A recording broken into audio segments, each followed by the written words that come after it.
ma arvan, et ei ole ühtegi inimest, kes seda ei mõistaks ja kes õpetajate palgamurest aru ei saaks, et see on arusaadav, see on inimlikult täiesti mõistetav. Mis puudutab toetusstreike või seda sama ametiühingute soovi, siis ausalt öeldes on kollektiivlepingu kontekstis üsna segane, et mille vastu siis täpselt streigitakse.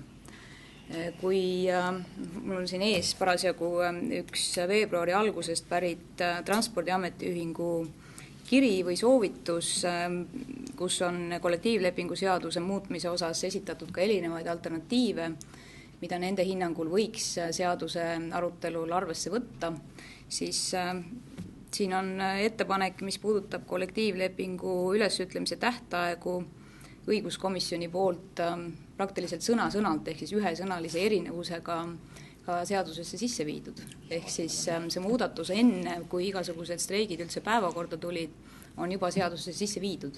Et kas nüüd siis protestitakse selle nende oma ettepaneku vastu, et see on üsna selline hägus ja sellistel hägusatel põhjustel ja ettekäänetel toimetatavad streigid kindlasti ei aita kuidagi kaasa või ei aita hoida fookus sellele õpetajate põhjendatud ja tõsisele palgamurel.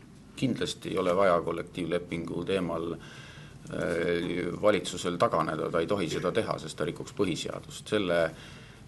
See on õiguskantsleri nõue, et me seda muudaksime ja ka terve mõistuse nõue. Ei ole ette võimalik kujutada, et üks leping kehtib 100 aastat lihtsalt selle pärast, kui ta on tähtajalisena sõlmitud. Kehtib veel 100 aastat põhjusele, et ühele poolele see meeldiks.